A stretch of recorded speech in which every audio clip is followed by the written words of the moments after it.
Okay, ठीक है। Very good afternoon class. तो आज हम लोग डिस्कस करेंगे इस पे प्रोसेस एनालिसिस पे, ठीक है ना। हेडिंग आप लोग डाल लीजिए प्रोसेस एनालिसिस।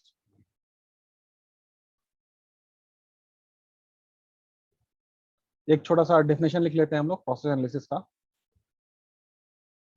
पहले तो a process is any part of an organization, a process is any part of an organisation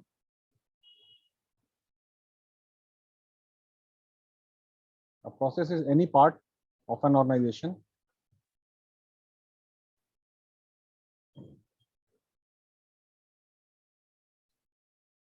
that takes input of course वो ऑपरेशन मैनेजमेंट की बात है, that takes input and transforms them into output, transforms into output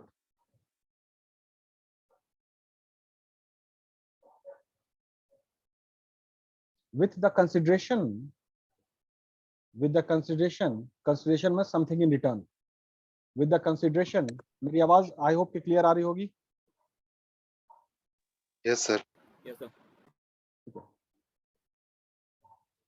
with the consideration of some greater value for the organization इसमें ये बात नहीं कही जा रही for the customer and for the market, ये नहीं कही जा रही, for the organization we are talking about कि जो भी ट्रांसफॉर्मेशन हो तो उसमें वैल्यू होना चाहिए सो दैट कि ऑर्गेनाइजेशन कैन बेनिफिटेड। तो ultimately customers will keep the customers happy, they will keep the organization in business. ठीक है,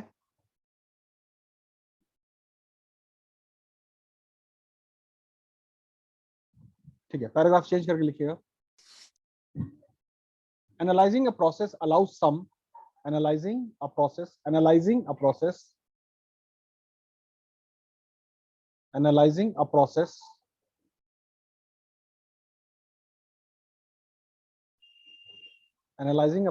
allows some questions to be answered कुछ सवाल है जिसका जवाब मिलना चाहिए, तभी एनालिसिस बेहतर होगा।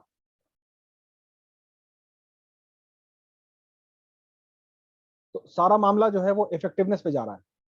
Effectiveness is all about your speed, your efficiency, your output compared with the industry standard. ठीक है, तभी बेहतर होगा एनालिसिस जो होता है सर।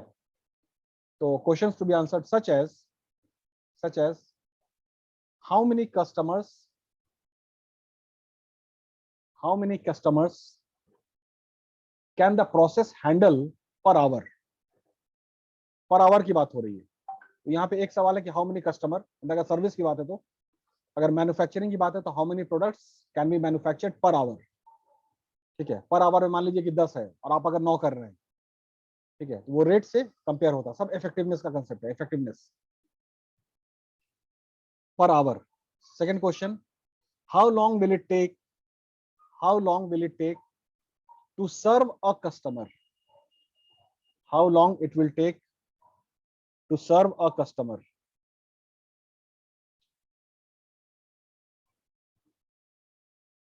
दूसरा सवाल था how long it will take to serve a customer. तीसरा सवाल है, third question, what changes is needed in the process, what changes is needed in the process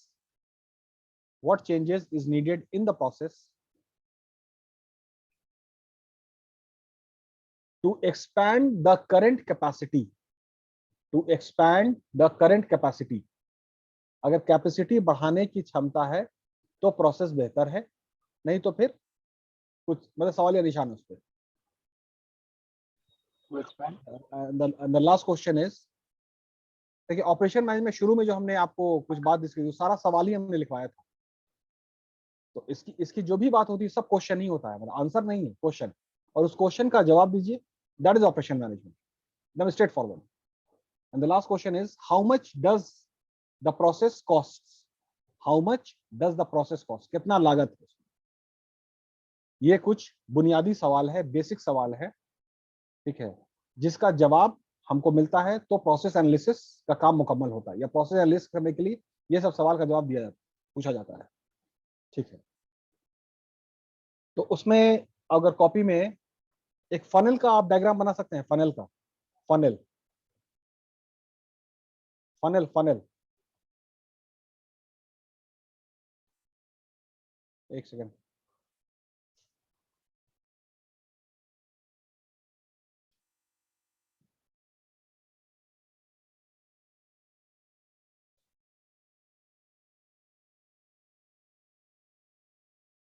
ये डायग्राम फनल का एक बनाइए, ये वाला, दिस वन, ये डायग्राम आप लोग बनाइए, ठीक है।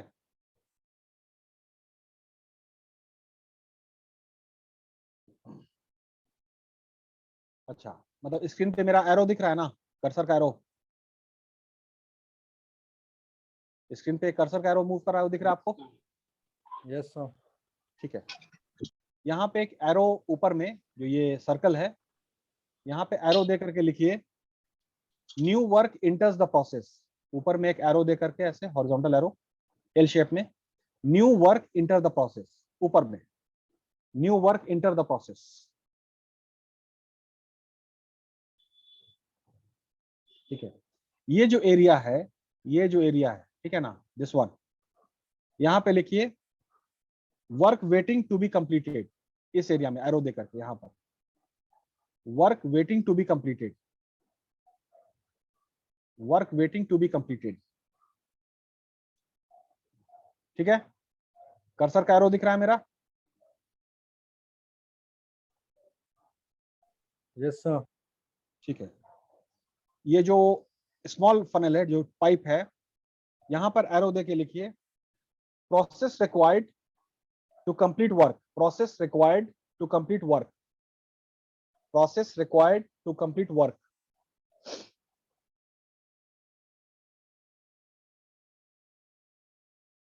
Process required to complete work, इस एरिया में, ठीक है। और सबसे लास्ट में एट द बॉटम, जहां पे ये आउट है, सबसे लास्ट में लिखिए कंप्लीटेड वर्क, यहां एरो देके लिखिए कंप्लीटेड वर्क, कंप्लीटेड वर्क,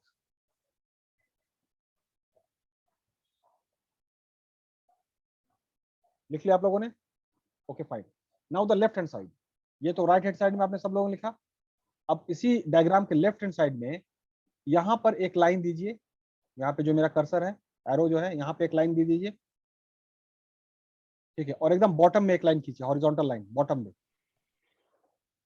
एक यहाँ पर, एक यहाँ पर, और एक बॉटम में, ठीक है। और ये पूरा जो जोन है, इसको करिए थ्रूपुट टाइम, थ्रूपुट टाइम,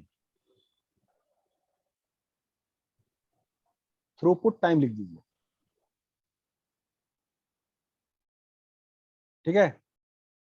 चलिए रोशन, जैसा कॉपी ऐसे करके दिखाओ तो कैसा बना diagram.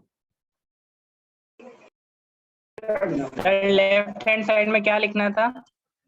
Throughput time, throughput time, throughput time, मतलब एरो यहां से, ये मेरा एरो देखिए स्क्रीन पे, यहां से लेकर के सबसे बॉटम में, यहां पर से लेके सबसे बॉटम पे, ठीक है, ये लाइन के, और इसमें बीच में एरो करके, हाँ हाँ सही है रोशन, सही है, थ्रूपुट टाइम, ठीक है।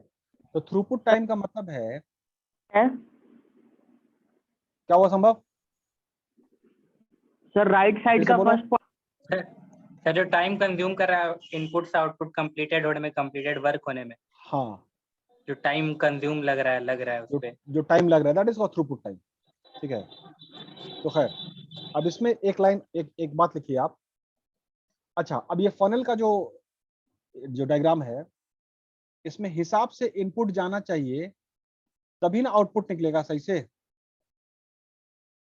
अगर ओवरफ्लो, ज्यादा हम इनपुट दे देंगे, ज्यादा इनपुट देंगे तो ओवरफ्लो इधर ही से करने लगेगा, और यहां पर बॉटल नेक हो जाएगा, यहां पर बॉटल नेक होगा, फंसेगा मामला, है ना। अच्छा, तो जो भी रॉ मटेरियल या इनपुट जो हम इस फनल में, ऊपर के फनल में जो सर्कल उस पर डालेंगे, तो what ever goes into the system, whatever goes into the system must come out from the system, must come out. Fine. इसका मतलब है कि रेशियो कितना होना चाहिए? तो जाहिर है कि रेशियो 1:1 होना चाहिए या उससे कम, क्योंकि अगर ज्यादा कर देंगे रेशियो इनपुट और आउटपुट का, इनपुट का रेशियो बढ़ा देते तो आउटपुट की तो एक कैपेसिटी है बाबू, यहाँ का देख रहे हैं ना सर्कल, वो तो एक स्मॉल बीकर है, पाइप है एक, ठीक है ना, तो मामला फंस सकता है। तो एटलीस्ट रेशियो 1:1 होना चाहिए या लेस होना चाहिए, ठीक है। अगर ये रेशियो ज्यादा होगा तो बॉटल नेक हो जाएगा, मामला फंस जाएगा, ठीक है ना। और अगर आप इनपुट का स्पीड कम कर देते हैं, कि मतलब एक बार आपने पानी डाला, इसमें पानी ले लेते हैं अभी, फिर थोड़े टाइम के बाद पानी डालते हैं, पानी लाने में आपको दिक्कत हो गया, पानी इज द इनपुट, तो इसका मतलब है ये ऐसे ही पड़ा हुआ है ना फनल, इसका इस्तेमाल नहीं हो रहा है, इस्तेमाल नहीं हो रहा है। तो ये फेज जो है ना स्टार्विंग का होता है, स्टार्विंग, स्टार्विंग का मतलब भूखा रहना। तो बॉटल नेक एंड स्टार्विंग ये दोनों रिलेटेड टर्म है। बॉटल नेक होगा जब 1:1 का रेशियो आप मेंटेन नहीं कर रहे, और रेशियो अगर आप बहुत ज्यादा गिरा देते हैं तो स्टार्विंग है, मशीन ऐसी पड़ी हुई है। ये दोनों बात क्लियर हो गई? फाइन। उसमें आप लोग whatever goes into the system must come out of the system, whatever goes into the system और in the process must come out, otherwise no wear and tear of the machinery बढ़ जाएगा, या अगर ज्यादा फंसा bottle नेक हुआ तो accident भी हो सकता है, it can explode as well, depending on the nature of product and the nature of raw material we are dealing with, ठीक है। चलिए, इनपुट और आउटपुट का रिलेशन आप लोगों को क्लियर हो गया इस फनल से, है ना।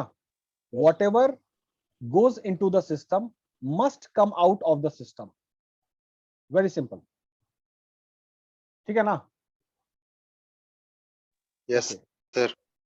Yes sir. अब कुछ टर्म्स है उसको हम लोग डिस्कस कर लेते हैं। तो पहला टर्म लिखिए साइकिल टाइम, साइकिल टाइम।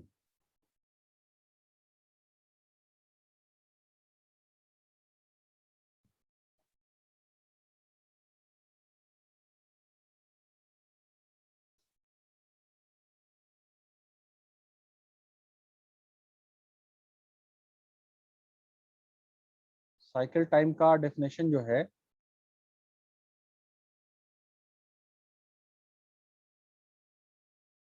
ठीक है, मतलब गूगल ने बहुत इसको एक्सप्लेन करके दिया हुआ है ना। इसका छोटा सा एक हम लोग नोट डाउन रख लेते हैं कि the average time between, the average time between, the average time between completion of successive units, completion of successive units, completion of successive units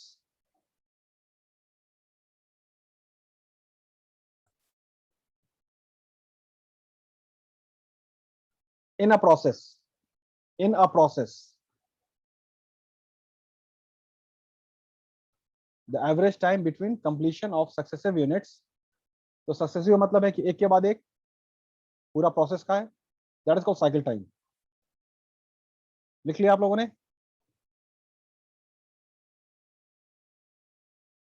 Yes, sir. ठीक है।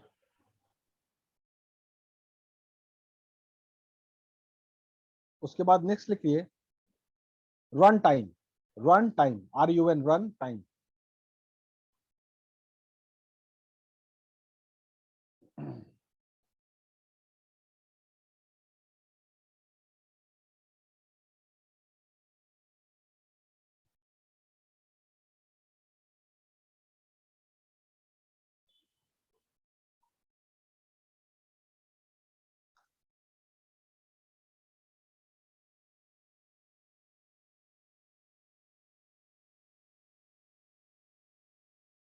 Run time definition sir Google में सब search करते रहिएगा, है ना, short में है, एक तो स्क्रीन पे आपके है। रन टाइम का लिख लीजिए, the time required to produce a batch of parts. The time required, हम सिर्फ एक लाइन सिंगल में ऐसा हमको नोट डाउन, उसको आप और डिटेल कर लीजिएगा। Run time required to produce a batch of parts.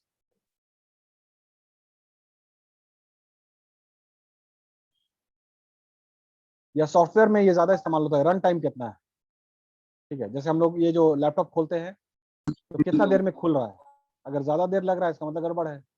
अब जो नया लैपटॉप आया है उसका बहुत शानदार है, वो आपका i7 है तो i9 है, ये सब जो अभी आया है, तो ऑफ एंड ऑन बहुत जल्दी होता है।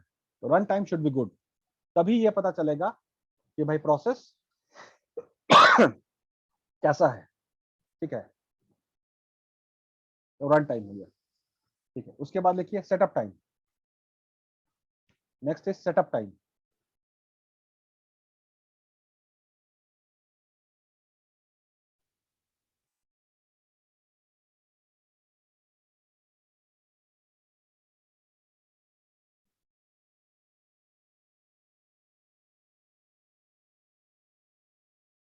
सेटअप टाइम में इसका शॉर्ट होता है time required to prepare a machine. The time required to prepare a machine, time required to prepare a machine, किसी मशीन को तैयार करना काम करने के लिए। To prepare a machine to make a particular item, to make a particular item, सब अलग अलग टाइम डिफरेंशिएट कर दिया गया है।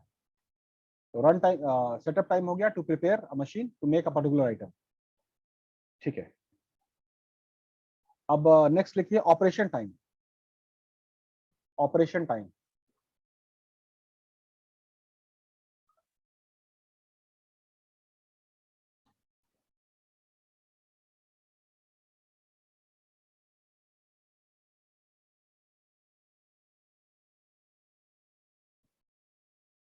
ऑपरेशन टाइम में लिखिए the sum of the setup time and run time, the sum of the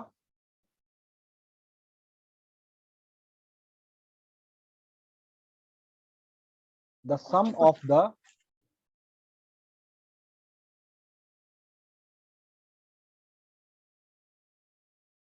setup time and run time for a batch of parts, for a batch of parts। तो ये दोनों मिला करके क्या हो गया, ऑपरेशन टाइम, ठीक है।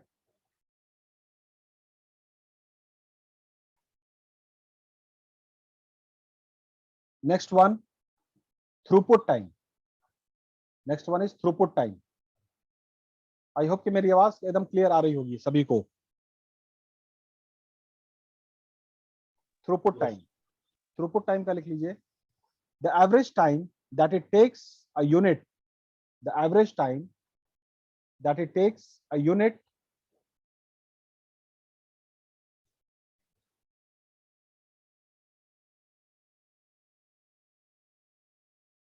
that takes a unit to move through an entire process, to move through an entire process,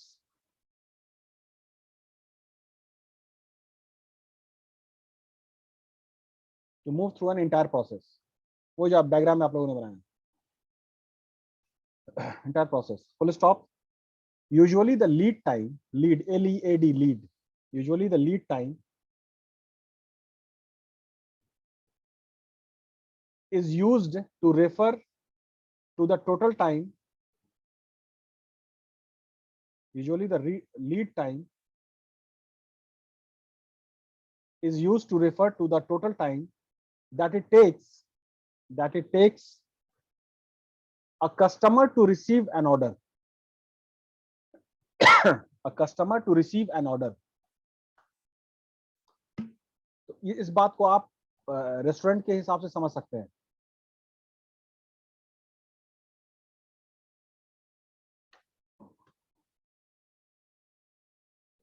तो उसमें प्रोसेस एनालिसिस में अक्सर ये होता है कि कस्टमर का वेटिंग पीरियड ज्यादा हो जाता है, वेटिंग टाइम।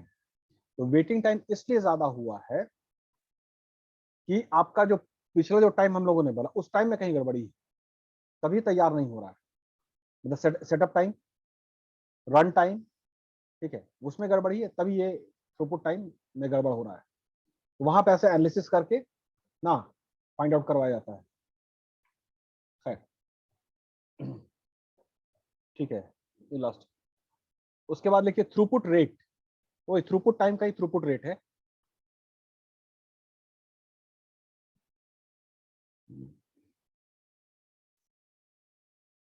थ्रूपुट रेट, इसमें लिख लीजिए the output rate that the process, the output rate. तो आउटपुट रेट को ना ऐसे डिफाइन किया जाता है पर आवर बेसिस, मतलब क्या 1000 बॉटल्स पर आवर। जैसे अपना कोकोला का फैक्ट्री सामने है, तो प्रोसेस को एनालिसिस करेंगे तो भाई कितना, एक घंटे में कितना बॉटल, एक दिन में नहीं, एक घंटा, per hour. The output rate that the process is expected to produce over a period of time, is expected to produce over a period of time and that period of time is 1 hour basis. ये हो गया throughput rate. तो अगर rate ठीक है तो फिर उस हिसाब से एनालिसिस होता है। नेक्स्ट एक बहुत इंपॉर्टेंट टर्म आप आता है process velocity. Process velocity,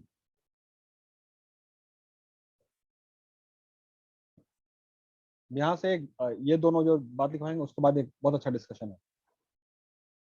process velocity में लिख लीजिए the ratio of the total throughput time, the ratio of the total throughput time. अब अगला जो ना मार्क्यू करेंगे पूरा टाइम में पूछेंगे बाबू, ठीक है, सब टाइम टाइम टाइम उसमें टाइम पे पढ़ लेना, नहीं तो टाइम खराब हो जाएगा जैसे पिछले 2 दिन में टाइम खराब हुआ है सर।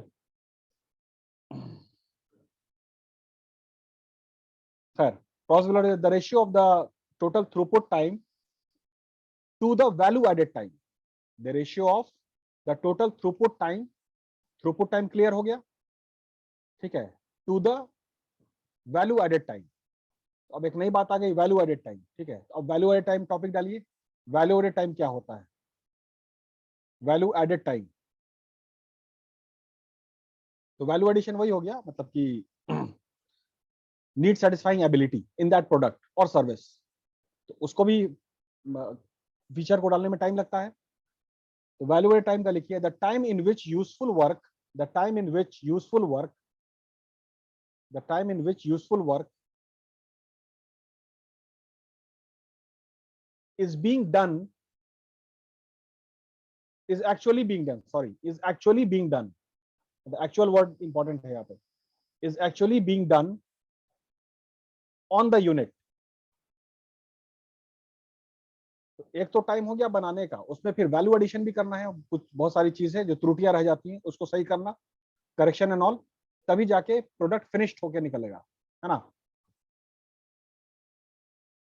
तो value added time, value added time clear है?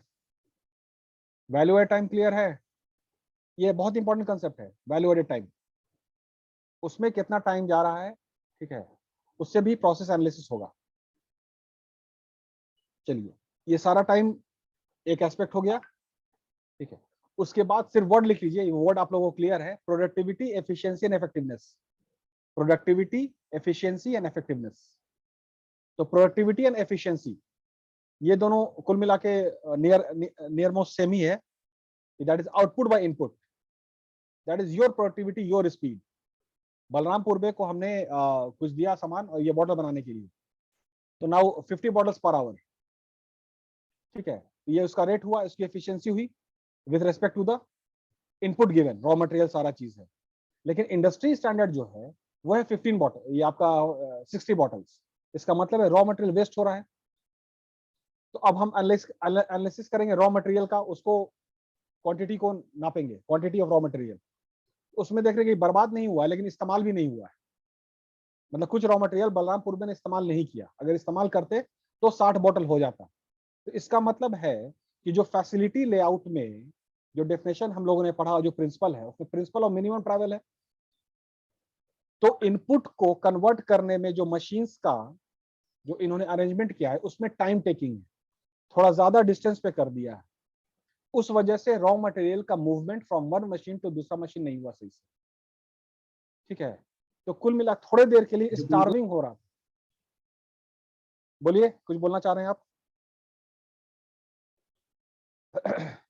स्टार्विंग का मतलब रॉ मटेरियल एक सेट में गया, फिर दूसरा सेट, ठीक है ना। तो अब है कि वो जो जाने का जो टाइम है रॉ मटेरियल का सिस्टम में, उसमें कहीं गड़बड़ी है, तभी 1 घंटे में आपका 50 बॉटल निकला है, जबकि निकलना चाहिए 60 बॉटल। और जब हमने रॉ मटेरियल को एनालाइज किया तो बहुत सारा अभी पड़ा ही हुआ है, तो इस्तेमाल नहीं हुआ, और 1 घंटा बीत गया। तो स्टार्विंग हो रहा है, स्टार्विंग।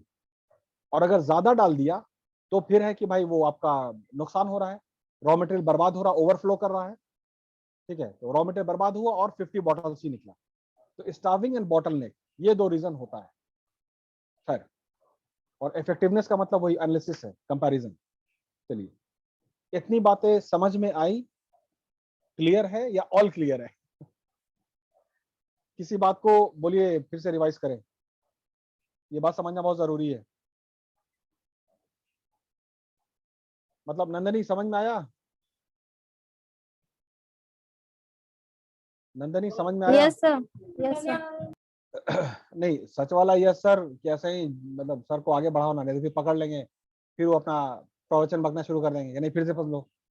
इससे चाहिए यस सर बोल के प्रॉब्लम को आगे बढ़ाओ। हर चीज का वक्त है, ठीक है। जो भी सिस्टम में जा रहा है, सही से सिस्टम में इनपुट का स्पीड आता रहेगा तो आउटपुट निकलता रहेगा। अगर उस स्पीड में कमी है तो आउटपुट में भी कमी रहेगा। इसका मतलब है कुछ टाइम के लिए मशीन आपका ऐसे ही पड़ा हुआ है, स्टार्विंग हो रहा है।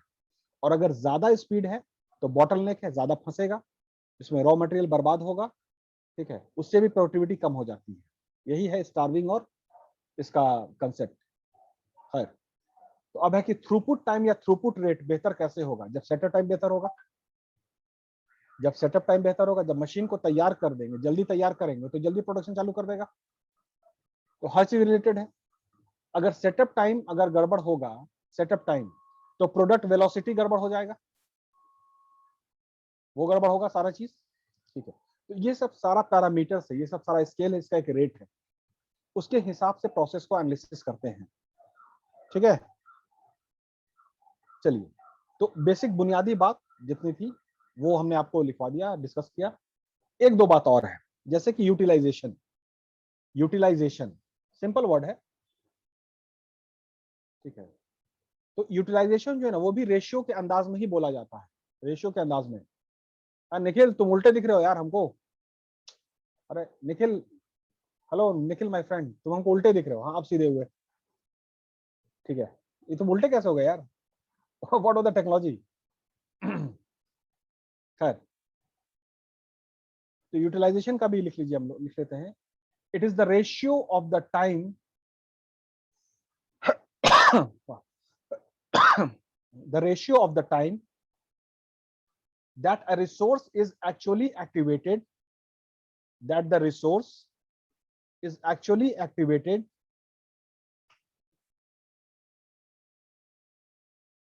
relative to the time, relative to the time that is available for use, that is available for use। तो अभी तक जो यूटिलाइजेशन जो हम लोगों ने पढ़ा कि भाई ठीक से यूटिलाइज कीजिए, ठीक से, बस इसका जनरल बात है क्या। अब एक्चुअली यूटिलाइजेशन इज रेशियो, तो कुल मिला के सेटअप टाइम से रिलेटेड है, रॉ मटेरियल का सही से आपका प्रोसेस होने का बात हो रहा है, ठीक है, उसमें कितना टाइम लग रहा है, तो ये सब सारा टाइम ठीक होगा, सारी टाइमिंग, एक्चुअली टाइम नहीं कह रहे, टाइमिंग, तो बेहतर यूटिलाइजेशन होगा। और बेहतर यूटिलाइजेशन होगा तो फिर आपका इकोनॉमीज ऑफ स्केल को आप रीच करेंगे, नहीं तो नहीं करेंगे, एज सिंपल एज दैट, ठीक है। यूटिलाइजेशन हो गया। तो अगर यूटिलाइजेशन की अगर बात हुई है तो कुछ हमने पहले भी मेक और बाई में भी डिस्कस किया था, तो इसमें सिर्फ वर्ड लिख लीजिए आप लोग, make to stock and make to buy, make to order, sorry, make to stock and make to order, ये दो बात है, make to stock and make to order. तो आपके प्रोसेस में हम लोग प्रोसेस का एनालिसिस कर रहे हैं, दैट इज की लेट्स से कि भाई बलरामपुर में वो इंस्पेक्टर हैं, और इंस्पेक्टर के हैसियत से वो सामने के कोकोला जो फैक्ट्री है उसको इंस्पेक्शन करने गए, है ना। तो इंस्पेक्टर है तो भाई वो हंटर चलाए देंगे, तो वो ये देखना पसंद करेंगे कि जो प्रोसेस यहाँ फॉलो हो रहा है इसमें मेक टू स्टॉक का कितना प्रावधान है एंड मेक टू ऑर्डर का कितना प्रावधान है, दोनों। ठीक है, तो मेक टू स्टॉक है मतलब जनरल स्टैंडर्ड प्रोडक्ट है जिसका मैन्युफैक्चरिंग होता रहेगा, और कुछ स्पेशल ऑर्डर आ गया मतलब वर्ल्ड कप का कुछ ऐसा प्रिंटिंग करना है, उसके बाद एक लॉट जाना है वर्ल्ड कप का, समथिंग लाइक दैट, तो उसके लिए कितना प्रावधान है। तो इसका मतलब है कि make to stock and make to order, इन दोनों के कॉम्बिनेशन को हाइब्रिड कहते हैं। ये पहले भी हमने बोला होगा, तो एक हाइब्रिड वर्ड भी लिख लीजिए, हाइब्रिड वर्ड। तो प्रोसेस का एनालिसिस बलरामपुर में कैसे करेंगे कि हाइब्रिड का डिग्री यहां कितना है, व्हाट अमाउंट ऑफ हाइब्रिड, ठीक है, what degree of hybrid is present in the current process. Clear है ना, फाइन। उसके बाद एक चीज, एक लास्ट पॉइंट और है, बफरिंग। बफरिंग मतलब साइड में कहीं वो स्टार्विंग और बॉटलनेक भी लिख लीजिएगा, वो आप लोग क्लियर है आपको। ज्यादा स्टार्विंग हो रहा है तो भाई देर से आ रहा है, उसके भी एनालिसिस होगा।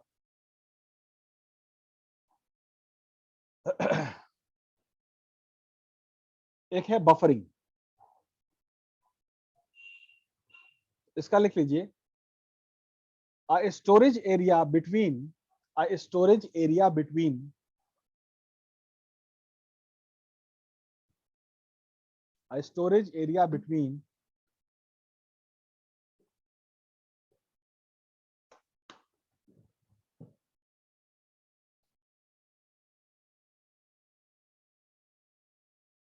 between between stages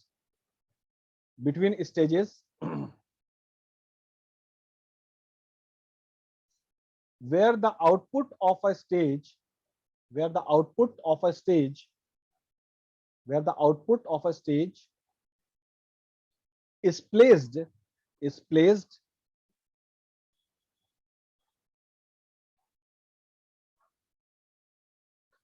prior to being prior prior prior to being। यार निखिल तुम लिख तो रहे नहीं हो, खाली स्क्रीन को स्क्रॉल कर रहे हो, तुम्हारा फिंगर आ रहा है, तुम्हारा खाली हाथ का आ रहा है। अरे यार अकल बढ़ाओ, दाढ़ी मत बढ़ाओ। वैसे हमने भी वही काम किया है। अकल नहीं बढ़ी तो दाढ़ी बढ़ा लो। Sir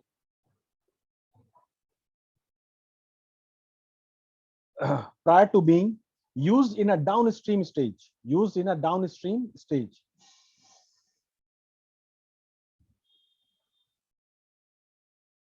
full stop। buffering allows the stages to operate independently। buffering allows the stages to operate independently। तो बफरिंग का आप लोग वो यूट्यूब एंड ऑल आपका जो मोबाइल है और जो चलाते हैं उससे आप लोग समझते हैं बफर हो रहा है, वो लोग घूमता रहता है ना, तो ज्यादा बफरिंग अगर हो रहा है इसका मतलब प्रोसेस गड़बड़ है ना। बफरिंग कम होना चाहिए, या कहिए कि आप पहले से इतनी तैयारी कर लीजिए कि आपके पास, अच्छा एक और एस्पेक्ट है बफर स्टॉक, ठीक है, मतलब अलग सी बात बोल रहे हैं। तो आपके पास बफर स्टॉक होगा मतलब एक्स्ट्रा, है ना, तो ही आप कंपटीशन को जो डिमांड है, कुछ डिमांड फ्लक्चुएट कर गया, बहुत ज्यादा आ गया, तो आपके पास बफरिंग कैपेसिटी होनी चाहिए। तो again it is the extension, is the furtherance of make to stock and make to order. तो मेक टू ऑर्डर में कुछ ऐसा ऑर्डर आ गया तो आपके पास बफर जोन होना चाहिए ना, उससे भी प्रोसेस एनालिसिस होगा कि what buffer stock you are having. Clear है? ठीक है, तो ये सब सारी एक बुनियादी बात थी। And the last one, this is the last, actually last, इसको लिखे Little laws, Little's laws, Little में apostrophe S, Little's laws, Little's laws, LAWS। okay, patience is the virtue। Little's laws इसका डेफिनेशन ये सारे जितना भी टाइम ने बोला इसका सबका मिश्रण है, तो इसका शॉर्ट नोट्स लिख लीजिए. It states a mathematical relationship. It states or it establishes a mathematical relationship between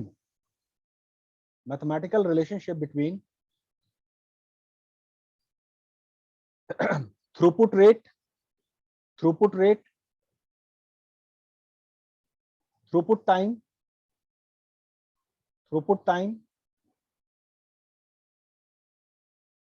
throughput rate, throughput time, and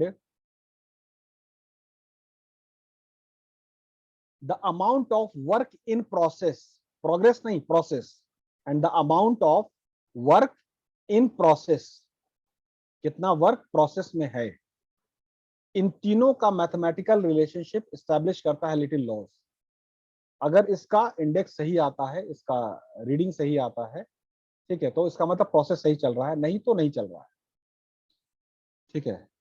work in process divided by throughput rate,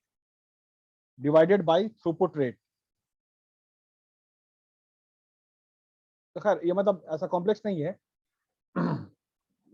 concept समझने के लिए इस सब के टाइम को कैलकुलेट करके डिवाइड किया जाता है, मल्टीप्लाई किया गया, उसके बाद जो रीडिंग आती है, तो दैट ये allows, that says that whether the process which you are following, which Balram Purve is following is good और नॉट. ठीक है. तो ये सब सारी बातें थी, ठीक है, जिससे हम लोग प्रोसेस एनालिसिस करते हैं. And the last statement, whatever goes into the system must come out of the system. अंदर नहीं फंसना चाहिए, और जाने का भी स्पीड बेहतर होना चाहिए. ठीक है, सो दैट कि स्टार्विंग नहीं हो. क्लियर है? क्लियर? यस और no? Yes, hello sir. Class. Yes, sir. Fine. Yes, sir. So हम वीडियो ऑफ कर रहे हैं अभी. Thank you very much.